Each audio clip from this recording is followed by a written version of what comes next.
This podcast is part of the Podcast Arcade Network. Hello and welcome to the Covert Nerd Podcast. Thank you for listening. It means a lot to me that you take the time out of your day to hear what I have to say. I want to mention real quick, you can listen to the podcast on pretty much any app out there that you have. You can also use your smart device. You can just say your activation word. I won't say it because I don't want to set it off. Say your activation word and then say, listen to the Covert Nerd Podcast, and it should play the latest episode. Also, go to covertnerd.net for any of the previous episodes and subscribe so that you get notified when the latest episode is out. Also want to mention real quick our sponsor, Rainbow Comics. During this time with the coronavirus, you can still get comics. Just go to the website and I'll include a link in the show notes, also their phone number, so you can call up Tim or you can go to their website and order them and have them delivered right to your home. So without further ado, let's dive right in and nerd it up with Randy.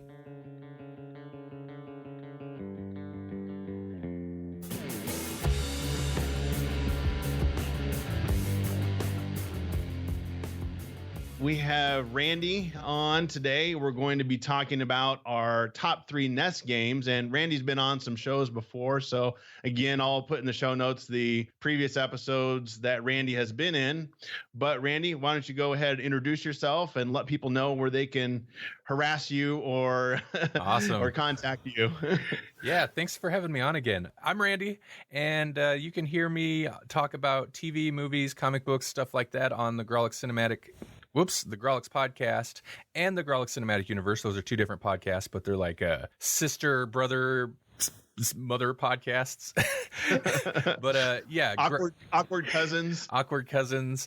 Yeah, one is a spinoff of the other. The Grawlix Podcast is mostly comic books, TV, and some movie talk, you know, kind of the geekier stuff. And then Grawlix Cinematic Universe is specifically movies, and we review a themed double feature every episode. And then at the end of the episode, we pitch a shared, like our idea of what a shared cinematic universe between those 2 movies are. And I've found that the more different the movies are, the more fun that segment can be. And I do a bunch of other stuff, but the main thing, grawlixpodcast.com, you can find me there. It's GRAWLIX, by the way. And then other times I hijack Covert Nerd so we could talk about video games.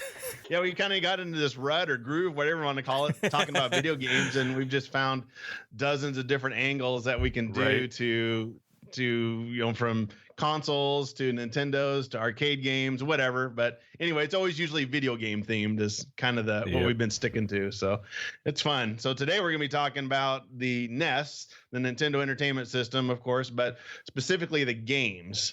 And so we want to go through 3 of each of our favorite games and maybe throw in a few others there at the end. I don't know. We'll see how it goes. But we're going to be grabbing, like I said earlier, our awkward square controllers. And we're going to be listening to 8-bit music loop over and over and over again. And because that's what they did on these games. We'll touch on that later, at least on my picks. But first, I wanted to do a little quick trivia for Randy. We'll see if we can stump him today or not. I don't know. But we got 3 trivia questions for you. It's not hard to stump me. All right. Well, I think you'll be fine. The first question is, and these are all NES related, who is Little Mac's trainer in Punch-Out? Do you know his name? Oh, my gosh. I'm going to scroll through my notes. I didn't put his name in my notes. Spoilers. What is his name? There's Mac. What is his name? I keep thinking Rocky, but that's definitely not Rocky because he kind of has a nickname. Starts with the D. I don't know if that helps any. It's only 3 letters. Is it Don? It's Doc. Doc. Jerome Doc Lewis. How did I not? Oh my gosh. Okay. Yeah. Awesome. All right. Well, this one will be easy. You'll get this one. This is, you're a little pink cloud-like thing. You suck up enemies and spit them out at your enemies. You can suck up air to fly and gain weapons to use in your little pointy hand.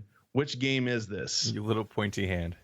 I wanted to drag this one out, make a joke, be like, Kid Icarus. No, that's Kirby. That one's Kirby, pretty easy. Yep.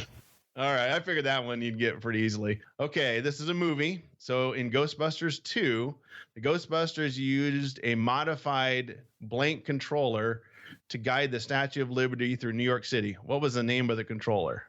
They didn't use the Power Glove, did they? Nope. No, okay. That's the most. I'm thinking the Wizard. The Wizard, yes. Yeah, that's the Wizard. So bad. What did they use? God, it's been so Yeah. long since I watched Ghostbusters 2. Yeah, me too. I don't remember this coming up on our weird accessories episode either. No, And I think I may have mentioned it once, but yeah, no, we didn't have this. Oh. Well, is it the, what is it, the Power Pad? No, it's the NES Advantage. Remember, it looks like an arcade joystick. Is that the joystick one? Okay. Yeah, Okay. yeah. I remember because we had that one where you could turn up the speed of had a little dial on it. You could turn up the rapid speed button on it, and Really? looked like an arcade joystick. Yeah. Okay. Yeah. It was kind of cool. So, I told you stumped me on those. Okay, I should have known the first one, especially given one of my picks on this coming up here in a moment. But that third one, it's been so long since I watched Ghostbusters 2. That's a good one. I still don't remember it even after you mention it. Yeah. Okay. Cool. Yeah, they kind of plop it down in the middle, and you're like, "Oh, so cool!" Like a Nintendo advertisement in the movie, I guess, so to speak. Yeah. Product placement for sure. Maybe the Grolix Cinematic Universe needs to do a crossover with Ghostbusters 2 and the Wizard. The Wizard. Oh my God, dude, that would be okay. You look at total opposites. That's really, or maybe like Care Bears. I really like the Wizard idea because just being able to throw Nintendo accessories and ghosts together, that sounds great. That has potential. And a road trip movie, yeah, that's a good idea. All right. Well, thanks, Randy, for humoring me. Maybe next time, then we'll switch it. You can ask me some trivia questions. All right. I'll stump you. So let's dive right in, Randy, with NES Games. What was your first, not necessarily your favorite, but your first pick? Okay, my first pick, I will say mine are ranked. I'll go ahead and put this as maybe my favorite. And it's the most obvious one, Super Mario Brothers 3. Which obviously, here's some info. I don't have a whole ton of info because it's Super Mario Brothers 3. Everybody knows about this game, but it was really kind of sorry to interrupt, but it kind of segues. The Wizard was a big Super Mario 3 commercial. It was. I'm fascinated about the backstory behind that movie, and I remember as a kid enjoying that movie. I've never revisited it. I've never come back to it. I bet it's so blatant and awful now, but. Even more reason to have it on the GCU. Man, I think, dude, I think I finally have a good excuse to invite you over to GCU. That's a great idea. There you go. All right. So yeah, released in Japan, October 23rd, 1988, North America on February 12th, 1990, Europe, October 29th of 91. Wow, I didn't realize there's quite a gap between all of those. Like Japan and US, or at least North America, was pretty close, but Europe had to wait like a year. Wow, you're right. So you got almost 2 years. 2 years between. Wow, I didn't realize that either. Poor Europeans. I'm sorry. You guys kind of got the short end of the stick when it came to some video game releases. I guess so. That's probably why the computer systems, I never really had the computer video game systems, but those were super popular in Europe for a long time. Yes, they were. Yeah, this is probably why. Mm-hmm. Okay, so I'll just jump into what I liked about it. I mean, it's Super Mario Brothers 3. It's a great game. I think I've even talked about it on this show before, but visually and also in terms of the feel of the controls, it was, no pun intended, leaps and bounds more advanced than the first Super Mario Brothers, Super Mario Brothers 1. I mentioned that one because Super Mario Brothers 3, I mean, it's a sequel to that, because what we got at Super Mario Brothers 2, of course, wasn't originally a Super Mario Brothers game, and I think that works because it's similar enough that it fits into the series, but it's also different enough to where it's its own thing. And then you got SMB1 and 3, makes sense, but it just built on the first one in so many ways and improved on so many aspects. It's a Mario game. It's the classic Mario game, so the gameplay, the platforming was fluid, responsive. I know other games had done this before, but for me, this is one of the first games I played where there was the there's the main gameplay, the side-scrolling, typical Mario stuff, but also then you got the overworld. And again, I know that's wasn't new, but for me, I was like, oh wow, it just added this extra dimension to the game world. It made the world feel more big. It wasn't just a series of these like side view levels. It's like, you're actually navigating through various worlds and environments. I thought that was cool. And there's just so much more going on too. There's just more on screen and exactly, and graphic wise and enemy wise, and each world had like a kind of its own theme, and it looked visually like, if you think about Super Mario Brothers 1, there's the castles, the underground stuff, and kind of the regular worlds, and for the most part the theme, the look would change a little bit, but those three, it was all pretty much the same. And this one, it was like is it 7 worlds? 8 worlds? 8. I think 8. All had kind of a very distinct look and feel to each one. I thought that was super cool. But yeah, more enemies, more power-ups. Yeah, and you had some of those, I think on that little map, at the beginning, you could go play little side games. Oh, yeah. To try to get more coins. And so you kind of mixed it up a little bit. Yeah, the mini games, like they're so like such a basic little thing to add in there. But man, it was cool. It was cool to be like, oh yeah, go to Toad's house and do a little stupid slot machine thing or card flip game and get some items you can use. It was super cool. Because they had the little slot machine thing, right, with Toad, and you tried to match them up, I think, if I remember correctly. I don't know. Were you ever able to kind of watch? It would move so fast, but were you ever able to kind of time it? I always felt like I could. Like I remember thinking, like, when the bottom of the star or whatever hits this spot in the middle square, you got to hit it, and you'll get it in the third square. I don't know. I remember thinking I could, but who knows if I actually could. Yeah, you thought, oh, I got it. And you get so excited. The only thing about it that I did not like was the stupid little Hammer Bros. I mean, everybody hates the Hammer Brothers. They're the worst. The Hammer Bros. And they had a little like Hammer Bro, I don't know, caravan or whatever that would move around the map. And sometimes you'd get stuck having to go to it. And it's just like, oh, no. So frustrating. Did you ever get to the end to fight Bowser or not? Yes, but I don't recall. I don't know that I must have played through the entire game, but I know I've got to the end many times using the warp whistles. Yeah. Warp. Yep. But this was a game I played a ton on other people's NES. That's something I probably should have preferenced. I never actually had the original Nintendo, but everyone else on Earth did. I had cousins that did. I had friends that did. So I played a ton of these games. And I think that's also why some classics that people talk about a lot aren't on my list, because, if my friends didn't have it, I didn't play it that much. But Super Mario Brothers 3 was one, of course, everyone on Earth that had a Nintendo had this game. And also Mario All-Stars, I had that, so I played it a ton there. Oh, yeah. Yeah, the enhanced graphics version, yeah. Interestingly, I always was like, I didn't like the new graphics. I was like, I want it to look like it's supposed to look. I don't need these fancy graphics.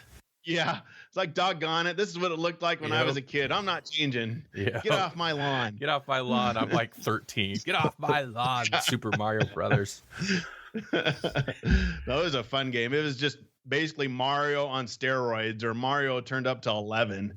So many more secrets, so many more power-ups and enemies, and the graphics were better, and the giant Bowser ship at the end, I think it was gigantic, and getting through all those little cannonballs, and oh man, it was a good game. And you mentioned the music, and this is definitely, the Mario games have always kind of had iconic music, but this is one of the better. Like even now I can still picture the airship music, from the Bowser airship levels, and the Mario Brothers music is always good. But yeah, this was one of the ones where the music was used well, whereas in other games, yes, you will get like a 2-second loop that just plays the entire time, regardless what level.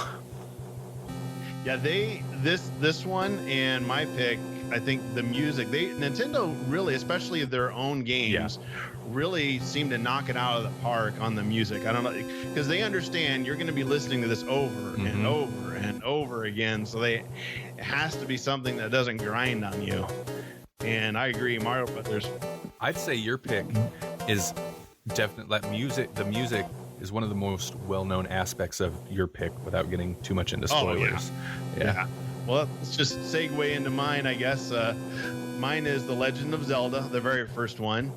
I mean, you just say Legend of Zelda and instantly you can start hearing the music, because they still use it today, even on the Switch. It's still part of that game. And it came out actually in Japan. I didn't know this, but it came out on a disc peripheral for the Famicom in 1986, February of 1986. And that disc system, I guess, when I was researching this, so the series that started on it was The Legend of Zelda, Metroid, and Castlevania all came from this original floppy disk. They had some sort of proprietary add-on. You know, we talked about add-ons on a previous episode. Mm-hmm. This was an add-on that they had, and that's where these three started, from that system, not the NES, which I didn't know that. So it was kind of interesting. But yeah, this came out in February of 86. Of course, we all know Link is the main character, and Zelda the princess. Of course, you're trying to go around and collect the Triforce and then take on Ganon at the end, of course. And they originally had it so that you could create your own levels. So just imagine what it came out originally, where you could play the game, but then you could also make your own levels as well, which would have been really cool, I think. Yeah. But they cut that out and just put it on the cartridge. But it was the first home console that had the battery saving ability. You didn't have to enter a code or anything. You could just save it, your gameplay, exactly where you were at. For those that don't know, Zelda was a kind of a quasi action adventure role-playing game. It was never really one thing. It had a little bit of everything in there, where the goal wasn't necessarily to get high score, which was what Shigeru Miyamoto wanted. He was the creator of the game at Nintendo. Man, that guy, Mario Brothers, his creation. Zelda, his creation. Oh, he's a legend, man. Oh, yeah. Nintendo would not be where they're at without him. But yeah, anyway, sure. He wanted a game that didn't have to have a scoring system. The goal was to progress, just like role-playing, kind of level up and save the princess and defeat the bad guy. It was not a smooth scrolling game like Mario Brothers, where it would just go constantly. You would get to the edge of the screen, and then it would shift the next screen over, and you just kind of play that screen, and then you go to the top of the screen or wherever you were going to go, and it would shift to the next screen. So it was a little annoying, but still, at the time, it was still amazing, because you had this, just like Mario Brothers, you had the upper world, which had your trees and your grass and your rock, and then you had your dungeon levels. And so you had 9 different dungeons that you had to get through, and each dungeon had its own boss, and you had to collect different items like a bow, a flute, bombs, and you would collect money. And this is so this one had a little bit of a side game. You played pick the 3 different jewels. Whichever one you picked would give you jewels, or it would take away jewels from you, which was kind of so annoying. I don't know. Did you play this game, Randy? I didn't know. And again, I think I mentioned this on previous episodes. The Legend of Zelda was one that, because I didn't own a system, I did not like this game for the longest time, because if I'd go over to somebody's house and they'd be like, "Let's play Legend of Zelda," you mean I'm going to watch you play Legend of Zelda for 3 hours? It is a one-player game. It's not even a good game for like switching controller back and forth. So I was not a huge fan of this game, because like one-player game when you don't own the system isn't that fun. I recognize, though, obviously it's had a huge impact on the gaming, on gamers and the gaming industry. So like I recognize what's great about it, but I've never actually played through it myself. Yeah. It's just a lot of different aspects, especially for that time, where you could bomb walls to find secrets. They even throw in some humor with it, where you blow up a wall to get in, and then they make you pay. They said, "Hey, you broke my door. You're going to pay for my door," and they take money away from you. So you burn bushes, and you'll find secret doors to get secret stuff. And it was just a really, really fun game. It was the first game that we got on the NES in December of '88.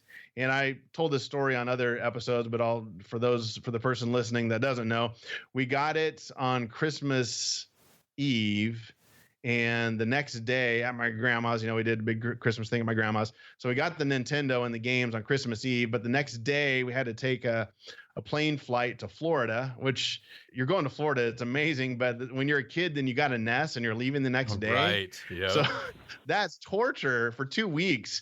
You don't get to play a Nintendo for 2 weeks. It's just sitting there at home, not doing anything. That's so They wouldn't brutal. let us take it with us. So we stayed up the whole night and just played Zelda pretty much that whole night. That was just a fun memory. But like I said, you have hidden doors. And even to this day, I can still, if I pick it up and play it, I still know where a lot of these doors are at. And, I can't remember what somebody told me 5 minutes ago, but I can tell you exactly how many bushes over you have to go to burn that bush to get the secret door. So go figure, huh? Wow. Wow. Yeah. Then they had the Stella View was a peripheral that you could put on the Super Famicom, and it had a remix version of the original Nintendo, of the original Legend of Zelda, complete with voice acting, because I guess they had a different version that came out that was a little different on the disc system that I was talking about. So the disc system and version and the NES cartridge version were, I guess, a little bit different. And so they had that Stella version, or Stella View peripheral that we talked about a little bit in a previous episode. That was like a modem that you hooked onto it, and it had the original version on there. So it was kind of cool. And of course, the music.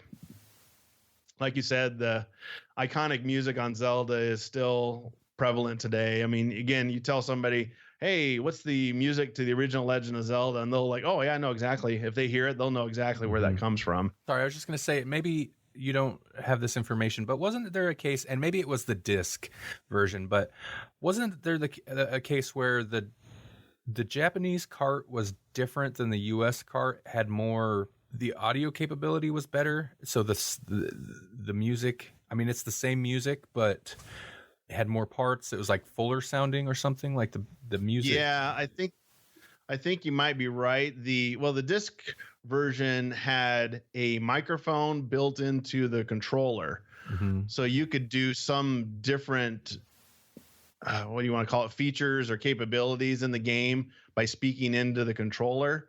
But yeah, I'm not 100% sure on the chip. Yeah, the chip system might have been a little different in the Japanese version than the American, maybe. But yeah, just a great game. I think I got a list here, but it was, so Super Mario Brothers was number 1 as far as sales wise.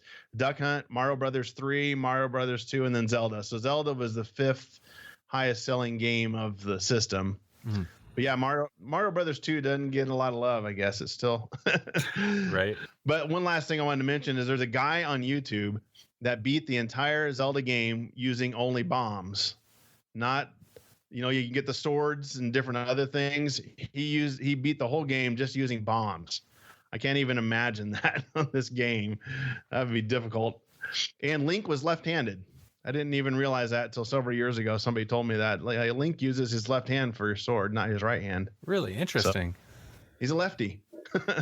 There is, I don't have a Switch, but Super Mario Maker 2 makes me really want a Switch just for that game. But they had that update not long ago that added Link as a playable character. Like it's a Link power up. Like Mario gets a power up and turns into Link, and it gives you Link's like sword, shield, and bomb ability in an otherwise Mario game, and it's resulted in some pretty cool levels. Just wanted to mention that. Oh yeah, nice.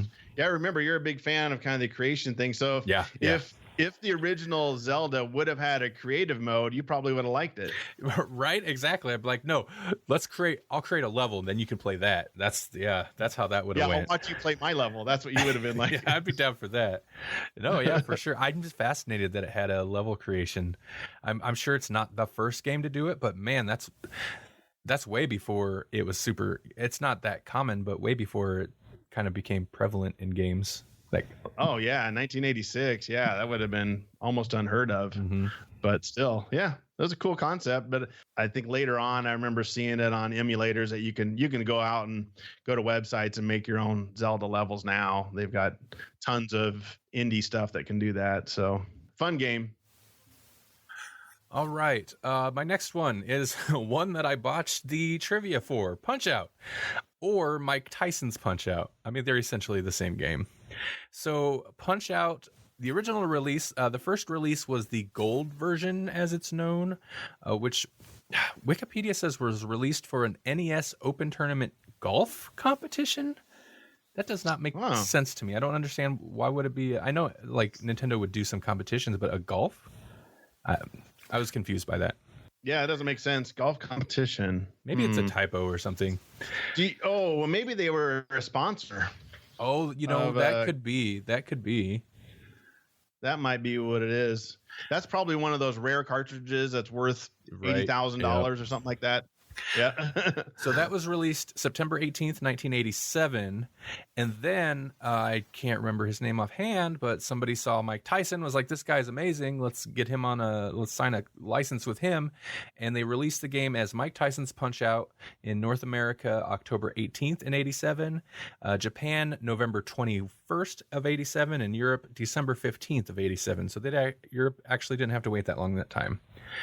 And then after the Mike Tyson's license expired, and in my mind, I was always like, well, also after he got in a whole bunch of trouble, they released the game as just Punch-Out and replaced, because Mike Tyson was the final boss. They replaced him with, was it Mr. Dream?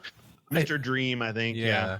And that came out in August of 1990 in North America and Europe. So yeah, Punch-Out was based on a 2-screen arcade game.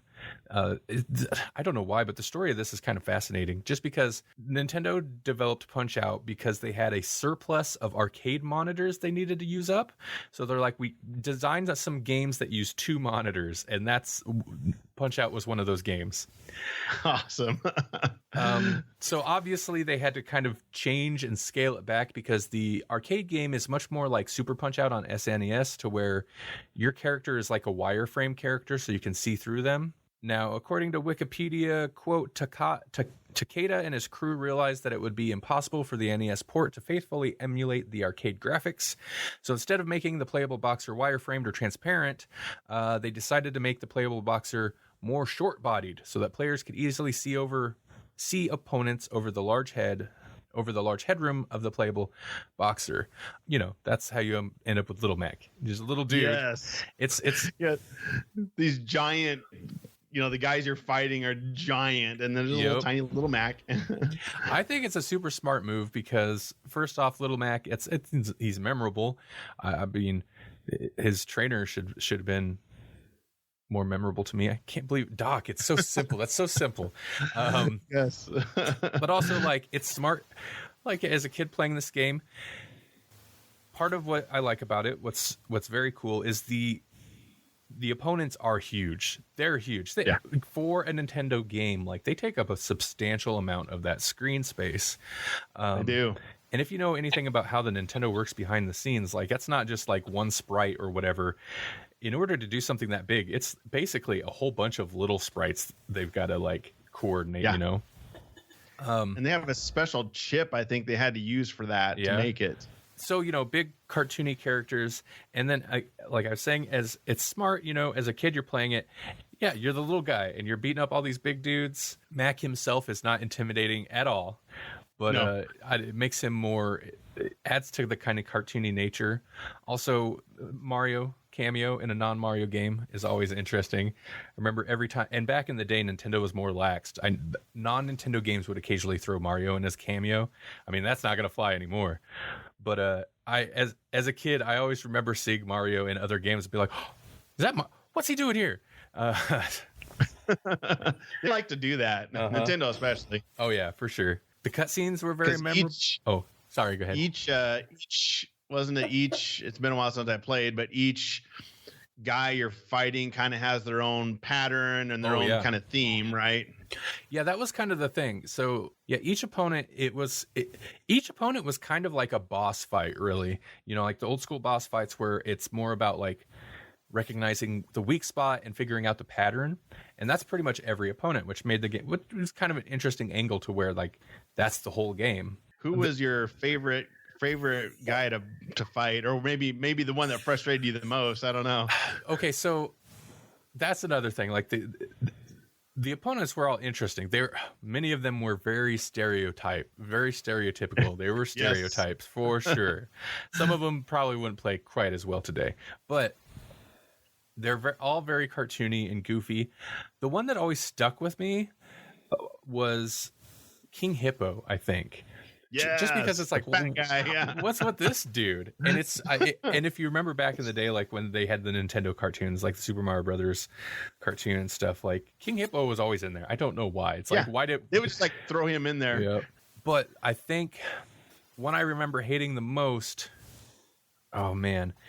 Okay, so there was the guy that would kind of like teleport around the room. Yeah, the Great Tiger. Yeah. That guy drove me nuts. But in researching, I was like, well, how many? Because I've never beat the game. I don't think I would usually get to Bald Bull, and that's who would take me out every time because he'd do that little like bouncing thing. Full charge. Yeah. He always took me out. My son, we have a NES Classic, and he loves Mike Tyson's Punch Out. Mm-hmm. But it's hard. I've played it. I can still, I get up to the one after the tiger guy. I can't remember. Maybe that is the Bald Bull, but I've seen videos. You've probably seen videos of people fighting Mike Tyson, and he's so fast. So fast. He blinks an eye and then he punches, and that's how you kind of teleports what he's going to do. And you get the stars. So if you have the stars, you get to do a little Mac does his super punch, and there's certain formulas that you do to get stars from the guys that can help you. But yeah, it's a fun game. It's one that anybody, in my opinion, can pick up and play. Now, whether or not you get past Glass Joe, the first guy, I don't know, but yeah. And it was also like it is kind of like arcadey, very video gamey boxing, but it was like if you could nail that star uppercut, like it was satisfying. It felt like there was a good impact to it. Yes, and that was fun. And then also got to mention the music. This is another game with great music. So the theme song for Punch-Out is actually a song called Look Sharp, Be Sharp, March, composed by Marlon Merrick between 1953 and 1956.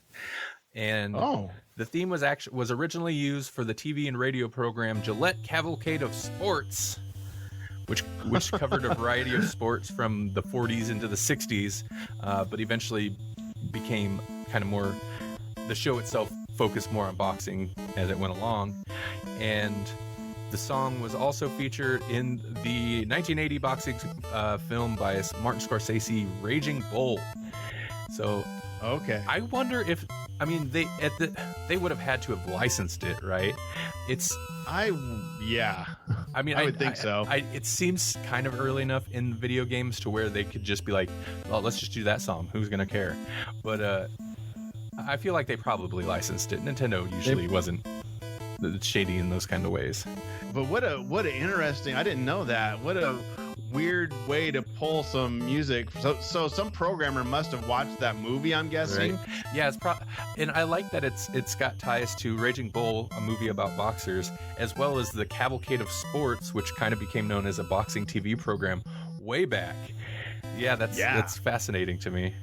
Oh, that's awesome. I'm glad you found that. But one thing we have to touch on is the pink jumpsuit. Yes. Yes, during the cutscene.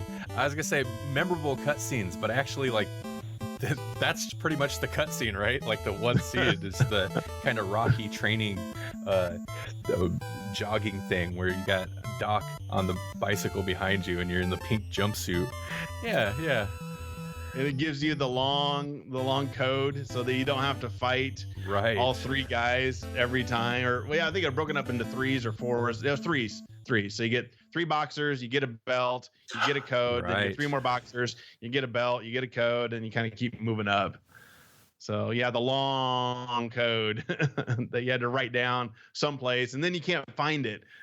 Yeah, I remember going over, like, because I'd play Nintendo at my cousin's house a lot, and I'd go over there and there'd just be like pages randomly down in the like video game area with random codes, and sometimes you look at it and be like, what is this code for? What game does this even go to?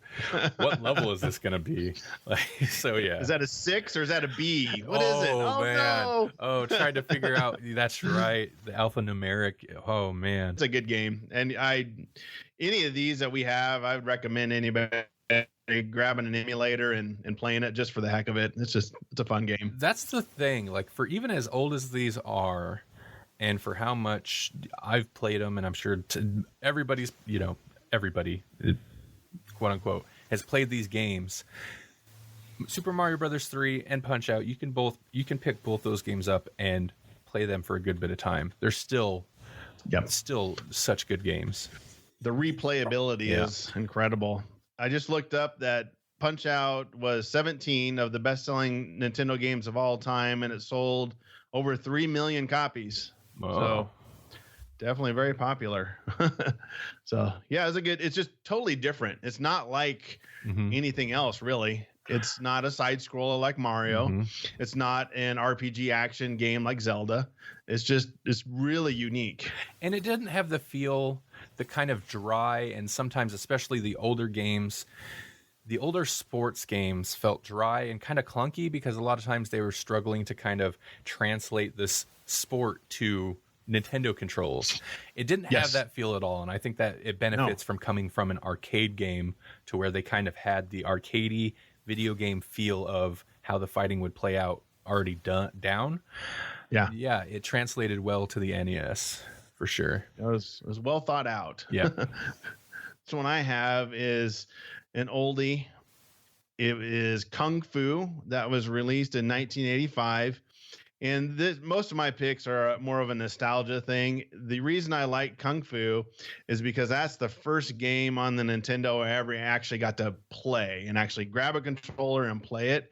It was over at a friend's house. I think might have been January of 87 or 88. I'm not 100% sure, but you have an overnighter at a friend's house and we're all watching TV, and he had a NES at his house, and him and some other friends were playing Kung Fu. I'm like, what's this? I've seen the Nintendo commercials on TV.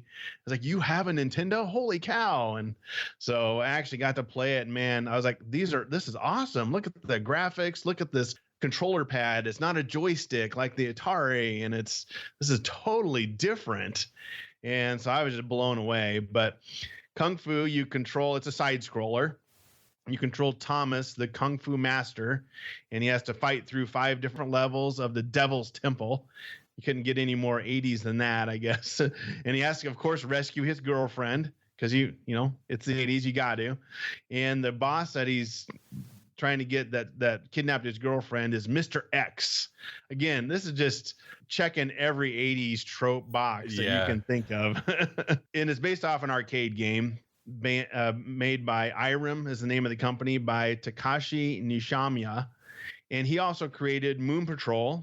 And then he also created Street Fighter, the original one for Capcom. So I thought that was kind of interesting. At least the Street Fighter and Kung Fu kind of stuck to the martial arts type of format. But it's also loosely based on a Bruce Lee movie called, let's see, where was that? I have mine. Oh, Game of Death. In the Game of Death, it's almost the same exact premise. He has to kind of fight these different levels. You're fighting other ninjas, and then he has to climb up a ladder and go to this next level on this pagoda until he gets to the final boss. And Kareem Abdul-Jabbar actually made an appearance in that movie. It was kind of, I've watched you can go look it up, Kareem Abdul-Jabbar, Game of Death, and you'll see it. It's kind of a goofy, it's very Bruce Lee. Kung Fu and 10-Yard Fight were both made by Irem, and they were the first third-party titles for the Nintendo, which I thought was interesting. Now, the sound and the graphics are, definitely not groundbreaking, but again, it was just more of a nostalgia pick. You're just kicking and punching your way through the guys. There's really it's not complicated at all. It's a hard game. I'll tell you, going from playing Kung Fu on the Atari 2600, because it was on there too. Oh, it was? Yeah, and then playing it on Nintendo blew my mind. I was like, wow. I mean, this game's still hard, but wow, it looks like they look like people, and there's actually like a cool setting. There's a cool backdrop to everything. So yeah. Yeah, well, that's interesting. I didn't know. Of course, I guess Atari had about every game that you could think of on Atari. Yeah. So see, we were blown away, just different reasons. Mm-hmm. But you had, I think they only had, one, two, I think 3 or 4, maybe 4 different enemies on it. And you had to either, kick low, kick high, punch, or punch low. There really wasn't a whole lot to it, but I watched a YouTube video on it. Maybe I'll try to include a link in the notes where he actually goes through and says, okay, this is what you're supposed to do here. I really never knew that when I was a kid playing. I was like, no, you just kick and punch and get rid of the guys. But there's actually some strategy to it as well. But it's just a fun little side scroller. But again, it's more because, that's the very first game I ever played Nintendo on. So I kind of always remember just being blown away by it. I'm like, this is so cool. Look at these controls. You got 2 buttons. Holy cow. Man, it was hard. That's a good example of a game that I liked and I wanted to like more, but it just got hard. And I was like, eventually I'd get bored with it. I'd be like, they just keep latching on to me and my life drains, because they won't let go. Yeah. They just kind of like walk up and latch onto you. Like, you can kick them. Oh, and some of them would throw knives and stuff. Yeah, there's a guy. Yeah, that's what kept getting me, is a guy that throw knives at you, and I never was able to jump to avoid it. And I don't think I got past maybe the 2nd or 3rd level at best. Mm-hmm. It was a hard game. All right. Well, my last pick is, for me, like Kung Fu for you, was definitely a nostalgia pick. It wasn't like the first NES game I played, but it was in that handful of early NES games that I played a lot. And this is one that was a big seller. I mean, it did pretty well. I don't think it's going to be on like the greatest selling Nintendo list or anything, but it did well. But like, it's not generally regarded as a good game anymore, but it's Bugs Bunny Crazy Castle. Have you ever heard of this? Yes, I've heard of it, but I don't think I've ever played it. Okay, so this is one of those licensed games where the developer would basically, like, they had the game and then they would just reskin that same game depending what character they had the license for. So in Japan, I think originally, this might be the first release of it, the first version of it. It was released as Roger Rabbit.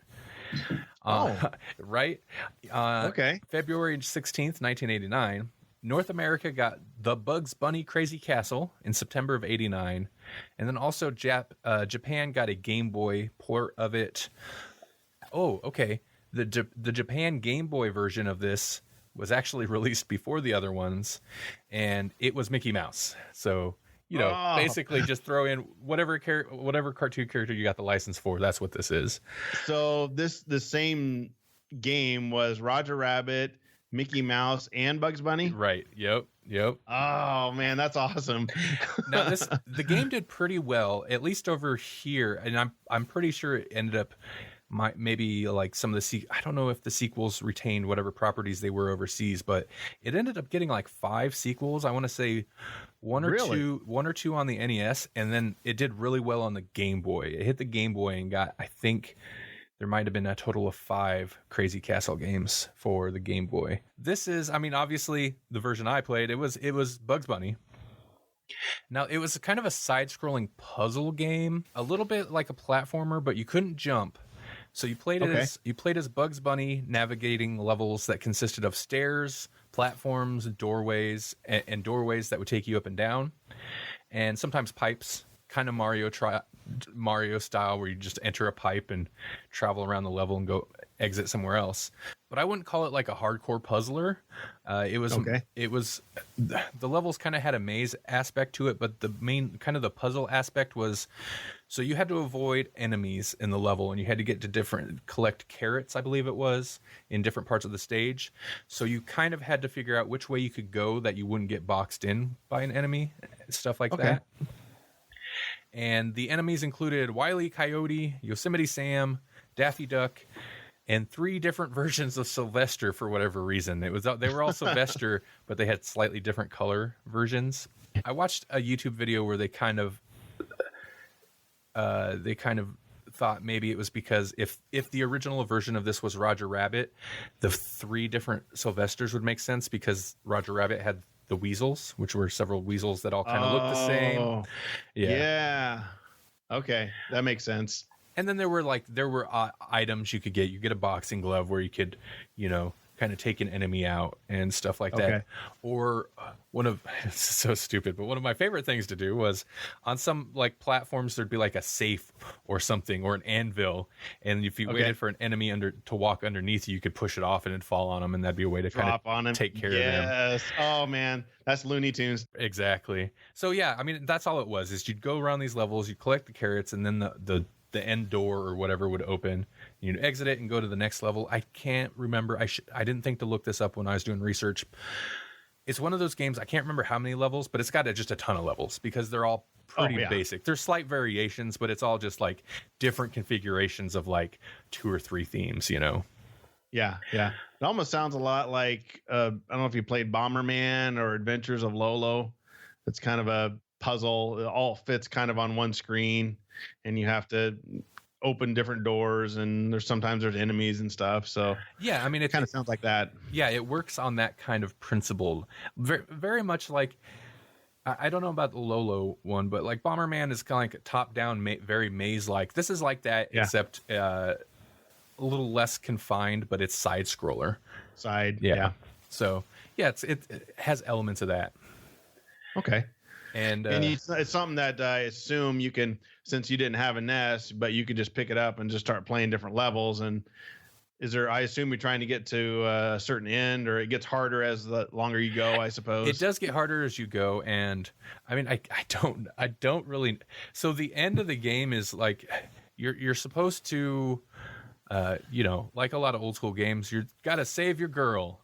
And, and I think the character is Honey Bunny or something like that, who didn't actually female version. It's like the girlfriend for Bugs Bunny. Exactly. Yeah. And I don't think she ever appeared in any of the cartoons or anything, but she's actually like been in a bunch of Bugs Bunny cartoons or Looney Tunes comic books and stuff like that.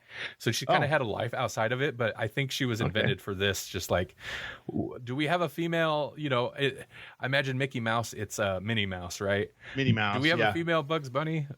Sure. Honey Bunny. Here you go. Honey Bunny. There you go. But yeah, you can almost picture an exec in the Nintendo or Warner Brothers. We need with a cigar in his mouth. We need a female bunny. Anybody got any ideas? How about Honey Bunny, sir? I like it. It looks exactly the same, just slightly different color, and just got a bow in her hair, or a bow on her ears. Bow on her ear, each ear. But the whole goal was just beat the level, go to the next level, see how far you could go, and it had a password system. But if I remember correctly, the passwords were actually super easy. There were 4 digits, so way shorter than normal. Way shorter than Mike Tyson. Right. And again, not a great game. But when I was like trying to think back to like, what are some of my favorite games that I'd like to make a point to play on Nintendo when I go over to friends' houses and stuff, and that was one that I always liked a lot. It's kind of, which cartridge do you grab when you got 2 hours? Mom's here. What are you gonna grab and play? Right. Right. Usually it would be like a Punch-Out or one of the Mario games, and if not that, this one.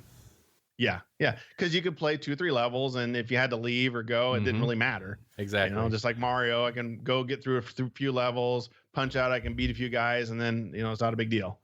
So, which makes sense as to why it did so well on the Game Boy.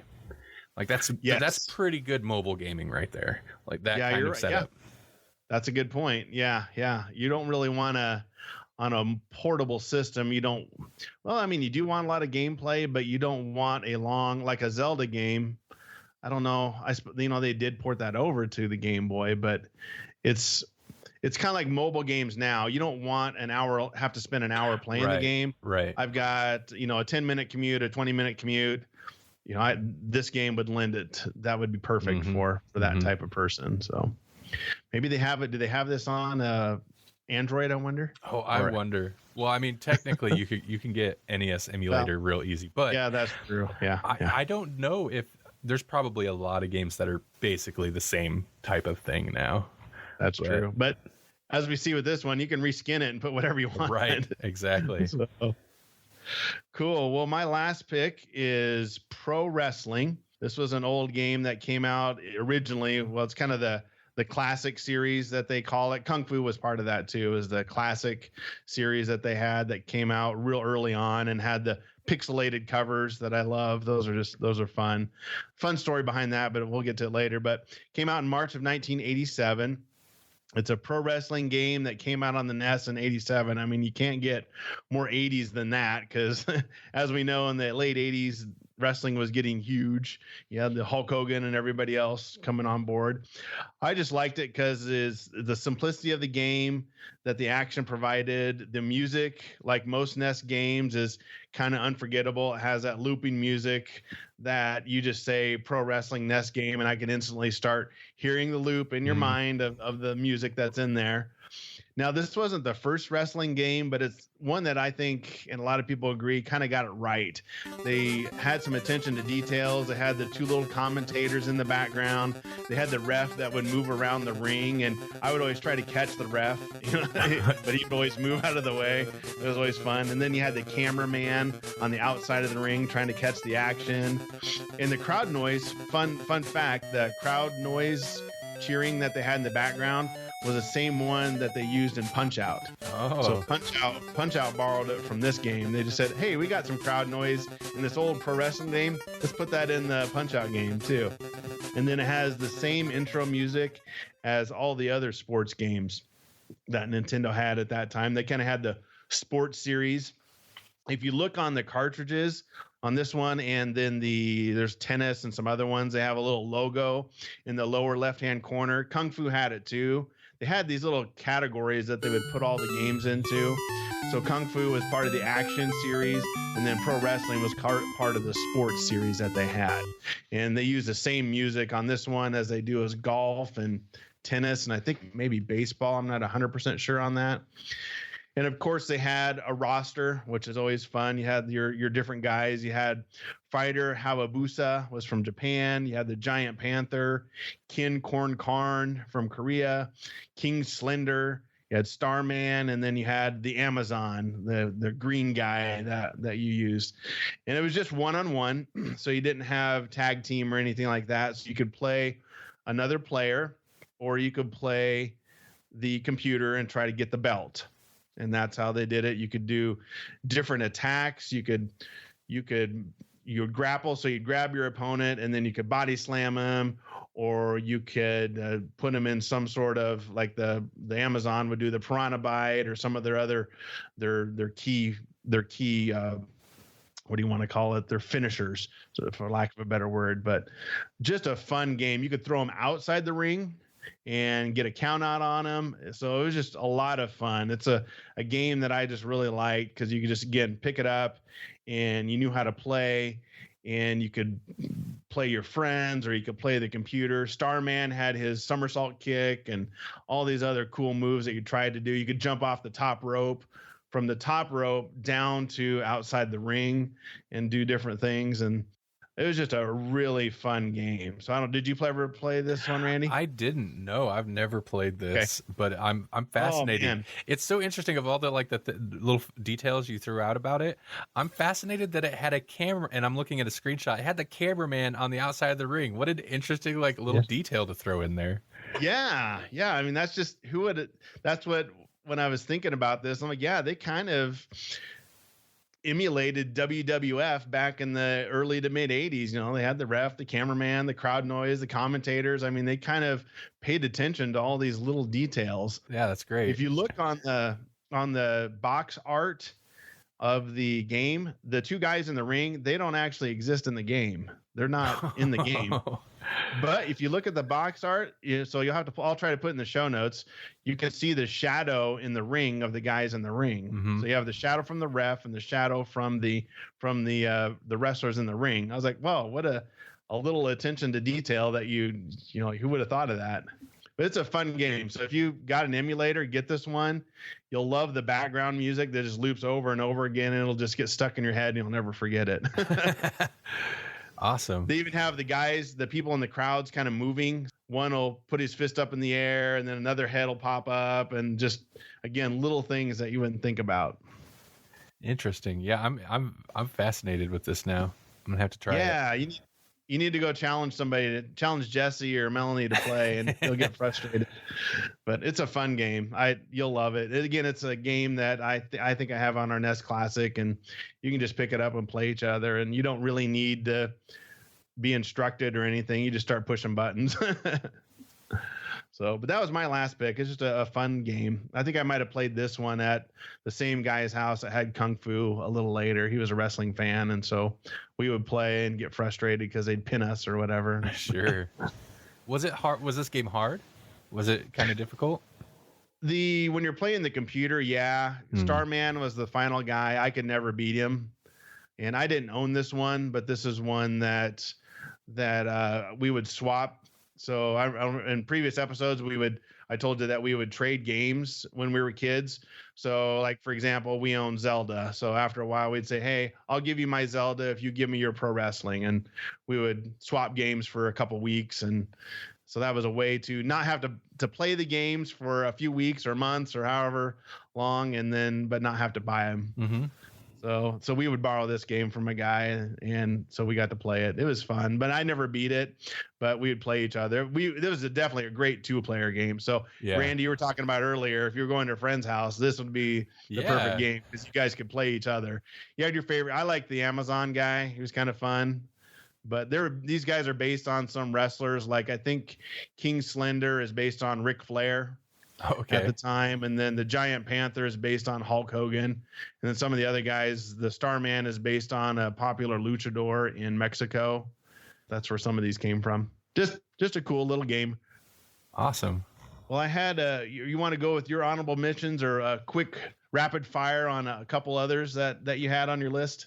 Yeah, I don't have too many here, but I'll just blow through them real quick. Super Mario Brothers, the first one, just because that was like the first super solid platformer that I ever played. Like I think Nintendo owes a lot to that game specifically, for sure. And then Kirby's Adventure, you mentioned Kirby, and I want to throw this one out there because I didn't play this. I've never played this on the actual NES. I didn't play it till years and years and years later on an emulator. And I'm like, wow, this game is great. Just the little mechanic of being able to suck in enemies and then take their powers and have a new little like power set you could do added such an interesting dimension to the game. So yeah, Kirby, the stupid, cute little pink puffball. That's a pretty cool game. I wish I'd have played that back in the day, but maybe I probably have been like, oh, I'm not gonna play little pink bubble. It's dumb. Yeah, I'm too cool for that. Yeah. But on a note on that, the graphics on that, considering it's on a NES, is very good. Yeah, nailed it. It's one of those like, it's like a top tier Nintendo game that Kirby's still well known, but it doesn't get mentioned like your Mario Brothers, Mario 2 and stuff like that. But man, that's a solid game. It is. It came out pretty late in life. I think it came out in 92 or 91, something like that. It's pretty late in the life of the system. And maybe that's kind of part of why you don't hear about. I mean, it's not like you never hear about it, but you don't hear it mentioned a whole lot. Came in kind of at the end of the life cycle there. And then the other honorable mention I want to throw out there is it's not an easy game or a fun game, but I've always had a soft spot for Friday the 13th. Have you ever played this? Okay, it's such a weird game, and I still don't really understand it because you can roam around in cabins, and you kind of almost get like a first-person view. It's not like a smooth walking around first-person view, but you can roam around in cabins. You got to stay away from Jason. You got to find these objects. You can also, there's like the overworld, I guess, is like the lake, and you can wander around the lake and go up to the woods. But what I really liked about it is, for one, it's a horror themed game, and there's some horror themed NES games, but it was one of the only NES games I remember playing that had a horror theme that was actually legitimately kind of creepy, and it's mainly because the music was awesome. I love the Friday the 13th NES theme. It's such a cool theme. It's very creepy, and Jason, when he'd pop up, like it was usually when you're in the cabin, he'd pop up, like you go to the next room, it would whatever load in, and Jason's there, and you get the loud sound, and then it's like I don't know, the jump scare. I didn't know how, like he just would always kill me. I don't know how to play that game, but I always had a soft spot in it because it had cool music and it was legitimately kind of creepy. It's kind of funny that they had a NES game based upon a rated R movie. Oh man, there's a ton. Back in the day, they used to do that stuff all the time. You know, there's a RoboCop game, the Rambo. I seen a YouTube video about, I've never played it, but there's a Dirty Harry game. Like there's Lethal Weapon. Like there's a ton. Yeah. But you got to tap into those movie franchises. Right. It's kind of funny that you mentioned music again. So all these games you were talking about, music seems to be a soft spot, or they did well on these. It's so interesting because a lot of us, we kind of have an affinity for chip tunes and like old school 8-bit music, but Nintendo games, if the music was bad, it was awful because it was always such a short clip, and like the Nintendo could produce some rough sounds. Yeah. And I'd say of all the games I mentioned, Bugs Bunny Crazy Castle probably has like the most lackluster soundtrack, and I think they pretty much just used the same song through the whole thing. But yeah, I fondly remember that song. I remember like just I couldn't hum it for you, but if you look up a YouTube video, you'll hear it. Like, yeah, I got fond memories of that song, and that's one of the first things that pops in my head when I think of that game. So even that one, yeah, the music goes a long way on a lot of these games, which is, it does, so interesting. Well, on my honorable mention was Dragon Warrior, which is an RPG game on the NES. Really hard game. You gotta do a lot of grinding. TMNT, just because, man, Turtles was white hot back in the late 80s, early 90s. And this game, we lived in a small town, and so it was tough to get. And so we got the last copy at the Walmart at our store in our hometown. And one of the guys we were friends with was so mad because he wanted it, and we got it before he did. So, and Blaster Master, that was a really hard game by Sunsoft. And then Super Mario Brothers 2, just because it doesn't always get a lot of love, but it is definitely the unique Mario Brothers, especially at that time. And you had, got to pick 4 different characters. Which one did you like on SMB2? What did you always pick? I think the princess, because her little hover thing was super useful. Yep. Everybody, the princess. Mm-hmm. You figured that out real quick. Yep. But it was just a totally different Mario game, so it was just kind of off the wall, but I liked it. It was a fun game because you had, Wart was the villain, and we were used to Bowser. Doing something so different, and I realize, again, this is like in Japan, this was not Mario Brothers 2. Mario Brothers 2 is what we got as Lost Levels, which is basically the first Mario Brothers, but just way hard. And I think it was a wise decision to switch it up here. And also, like, it's different. It's like quite a bit different than the first Mario. And I remember thinking, wow, this is really strange and different, but I was never disappointed in it. I was never like, no, I wanted more like Mario 1. Like, no, it was good. It was still fun. It's being able to pick things up and throw them. And I mean, I guess you can kind of do that in like Mario 3 and other Mario games, but it's different. It's not the same. You can grab shells and throw them, but it's not the same mechanic. Yeah. It was totally different mechanic, but those are some honorable mentions for different reasons. But I thought all of these were fun games. Now I just want to go back and grab a NES Classic or grab an emulator and start playing. Like you said, you can get emulators on your phone and play them, but the aesthetics just aren't quite the same on the phone. It's just having that painful square controller in your hand. Oh, and if you've ever played any of the emulators on the phone, they always put up the little button indicators on your touch screen where you're supposed to play. Touch screen, it doesn't work. It's nothing. Like, you've got to have some type of physical controller to play these games. Yes, I do have an emulator on my Android phone, and I purposely do not have any games on there that require a lot of fast movement. Right. So I have, for example, Dragon Warrior. You're moving fast, but if you want to play Mario Brothers on your phone, it's just not going to be the same. No. You're going to get frustrated. No, especially like a platformer that requires some pretty precision jumps sometimes. Yeah. Another one, Ninja Gaiden. That one you do not want on your phone.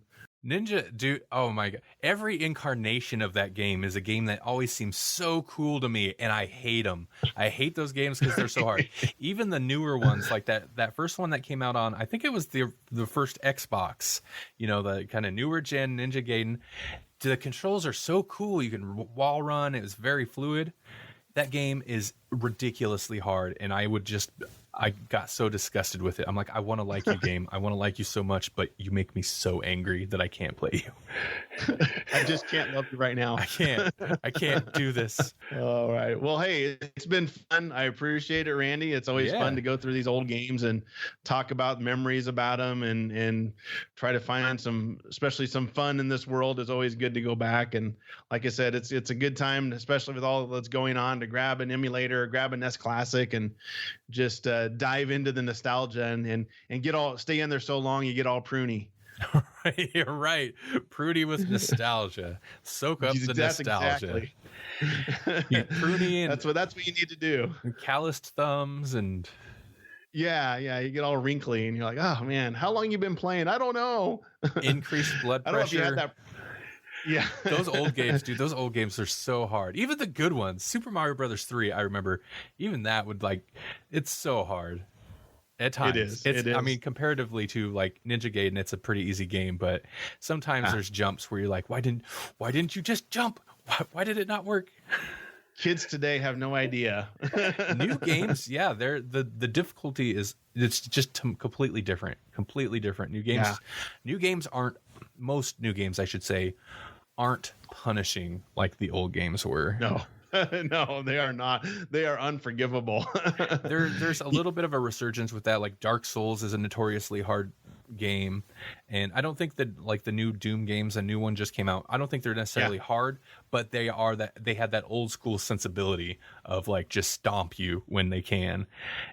And most new games aren't that. And these games, it's like, no, you get X amount of lives. You're going to accidentally jump into a hole 30 times, and then you have to start over at the beginning. It's like, no. Yeah, at the very beginning. Yeah, you have to go through all of it again. Well, hey, it's been fun, Randy. I appreciate it. We'll have to do it again. I don't know what topic we'll tackle, but we'll find something to tackle again. So remind everybody. I'll put the links in the show notes, but remind everybody where they can find you. Yeah, so again, thanks for having me on. This is always fun. I don't even know how many appearances this makes for me on the show now, but it's always a great time. Oh gosh, at least 4. I think this might be number 5, but I'll put a link in the show notes to all your episodes that you're on, so people can dive into the Randy Lee combination in the video game world. The video game saga. Yeah, I've been Randall. You can hear me on Grawlix Podcast. It's GRAWLIX podcast.com. And I also do some other things. I run the Electronic Media Collective Podcast Network, and that's electronicmediacollective.com. And I also am a freelance podcast producer and editor. So if you're in need of services, check out podedit.com. It's POD edit.com. Well, thanks, Randy. I appreciate it, and we'll have to do it again soon. All right. Thank you. It's always a great time talking with Randy. I really love doing episodes with him. It's a good time. He really knows his stuff and has a passion for video games and everything else as well. So like I said, go to covertnerd.net and get the show notes for this episode. And you can also listen to other episodes as well and find the ways on the website to contact me via email, social media. Let me know what you think of the show. Give me some ideas. If you want me to deep dive into a topic, let me know. I would sure appreciate any feedback from you. And until next time, nerd it up.